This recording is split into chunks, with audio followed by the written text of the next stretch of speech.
author of his latest, Christopher Hitchens, What He Got Right, How He Went Wrong, and Why He Still Matters. Ben, welcome back to the program. Yeah, thanks for having me back on, Sam. Yeah. I want to just briefly talk a little bit about your book. I haven't read it yet. Let me guess about how he went wrong. Yeah. Did some of that involve a bottle? Honestly, I don't know how much it did, because I think that I think that there are probably a lot of people who overindulged in whiskey as much as he did, who maintained, good anti-war positions, to the end of their lives. I don't know if they need to start putting like warning may start supporting U.S. imperialism on the back of Johnny Walker Black. But I do think, obviously something went disastrously wrong with the positions that he was taking on Iraq and the war on terror. And I think it is interesting to try to think about what that was, right? Because I think sometimes on the left we make the mistake of being a little bit too quick to say that it's everybody sort of everybody kind of secretly agrees with us, right? And so like if you say you don't, like you're a grifter or something like that, especially if you start out agreed. And I do think it's sincere. I just think it's like tragically misguided, that he had talked himself into this position that the United States could be a vehicle for democratic revolution in Middle Eastern nations, which I think is wrong, both in terms of like U.S. goals. I think the U.S. likes democracy in these countries to the exact extent that it's favorable to U.S. interests, and not beyond that. I think if you look at Egypt, et cetera, right? I think there's plenty of evidence for that, but I think it's also wrong just in terms of capacity. I think what I thinking about the 20 years that we spent in Afghanistan, it seems like, putting morality aside, whether it would have been right to do if it had been possible or not, I think what overwhelmingly emerges to me is that the U.S. just doesn't have the capacity to remake these societies in our own image. Yeah, I think that last point is often sort of, we never get to that point in a lot of times in the conversation. I remember back in 2011 when we were when the big conversation was, what should our involvement in Syria be? And it seemed to me like I happen to be one of those people who find it very hard to believe that Assad won his election 95% to 5%. I'm suspicious of that for some reason. You think it was probably more like 6 or 7% who? It's like it's something around the edges, yeah. But and I think my understanding of the Assad regime is it's a horror show. Yeah. But that and particularly in 2010, 2011, when there seemed to be at least some genuine democratic impetus within that civil war.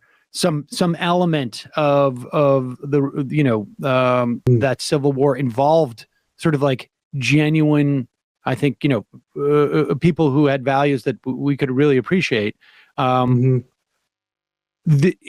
question was like, how can we not screw this up? How would our involvement, where has our involvement proved beneficial for anything, even if we were to have the best of intentions, which I don't ever believe that we really do for the most part. There's always a mix of things, but where is the example? I suppose Grenada, maybe we liberated, but I'm being facetious there. But where have we been involved, particularly in that region, where we haven't left a greater disaster than existed beforehand? And not just a greater disaster for the way that we're perceived in the world, but obviously a greater disaster for the people who are there.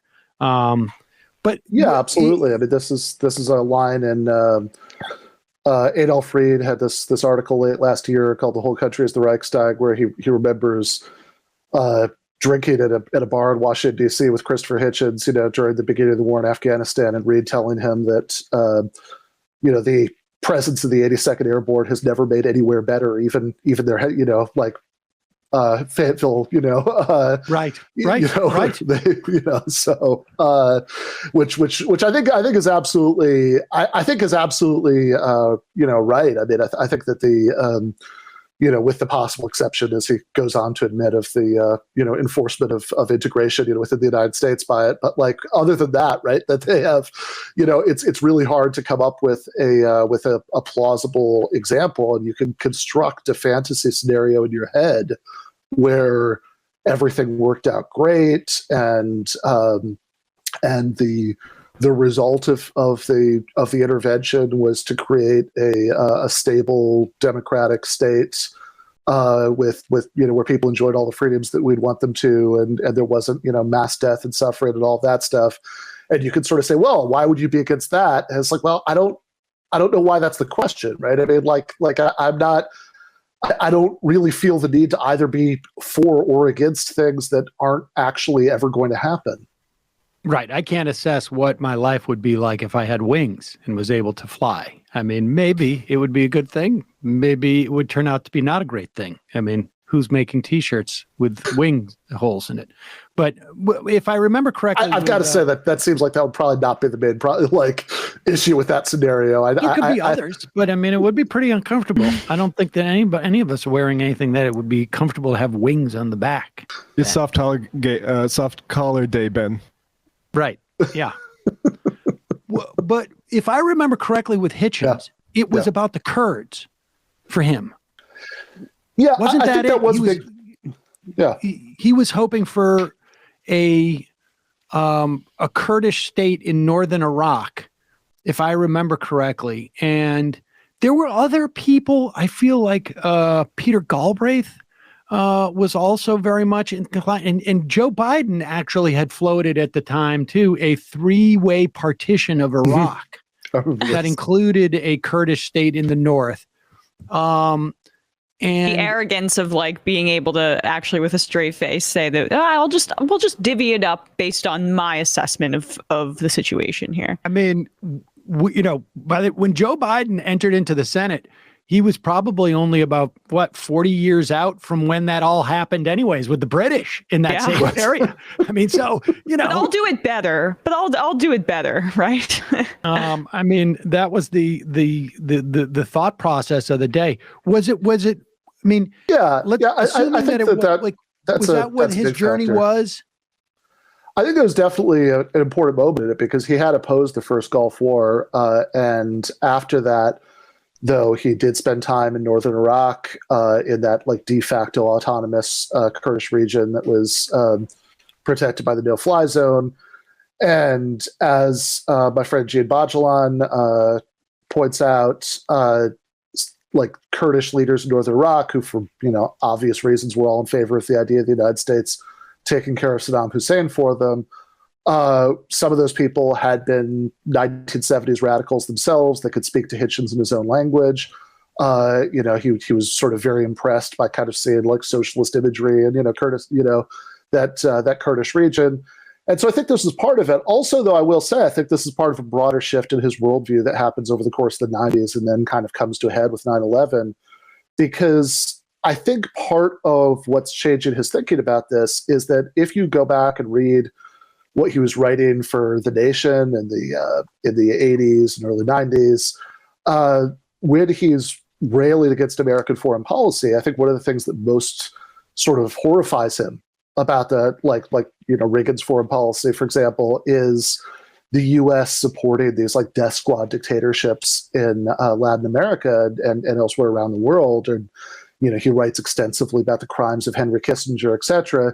But then I think his perception is that in a post-Cold War world where the rules were different, alignments were changing, that the United States was sort of battling very different kinds of enemies. I mean, I think if like George W. Bush had been fighting wars against like peasant communist revolutionaries like LBJ was in Vietnam, or Reagan in Nicaragua, then I don't think Hitchens would have ever been able to bring himself to support that.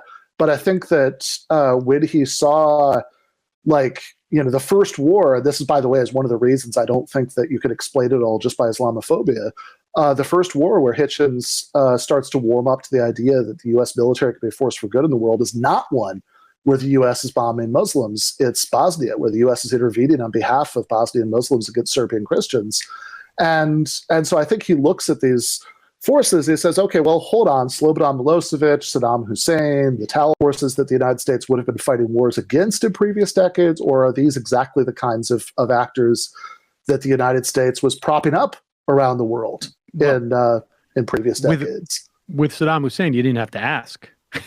Right. He literally was an example of someone we would prop up. I mean, we were the ones who gave him those chemicals that he used on the Kurds up in the north. Don Rumsfeld, I think, was a chemicals. I can't remember the company executive at the time that some of those were delivered, I believe. But yeah, absolutely. And I also think that part of it has to do with the fact that, you know, he started out life politically as a very radical socialist, but I think over the course of the 1990s, I think he found it harder to sort of maintain confidence that that was a real historical possibility, because in that sort of end of history era, like that just didn't feel plausible to most people who are in any kind of mainstream space.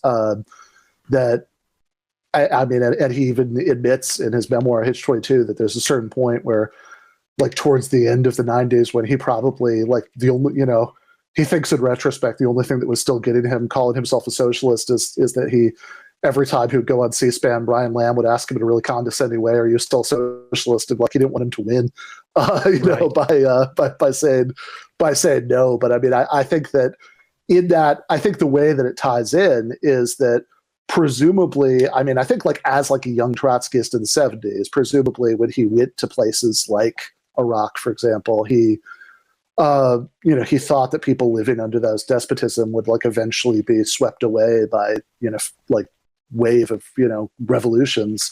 And I think that as he sort of starts to lose faith in that, you know, he still wants there to be at least democratic, if not socialist revolutions in those societies, which is the point in this kind of chain of reasoning where I can like maintain sympathy for his position. Where I get off board is what we were talking about earlier, thinking that it's realistic on any number of levels to think that the United States could be a vehicle for bringing about democratic revolution in these societies. It was really strange at the time. I just remember, you know, going and seeing the trials of Henry Kissinger. I can't remember what theater it was downtown. And then, you know, 7 years later or whatever it was, 5 years later, 6 years later, him being such a proponent for that war, it was rather shocking. But I had sort of missed the interim period of time, I guess, where that was sort of evolving. But let's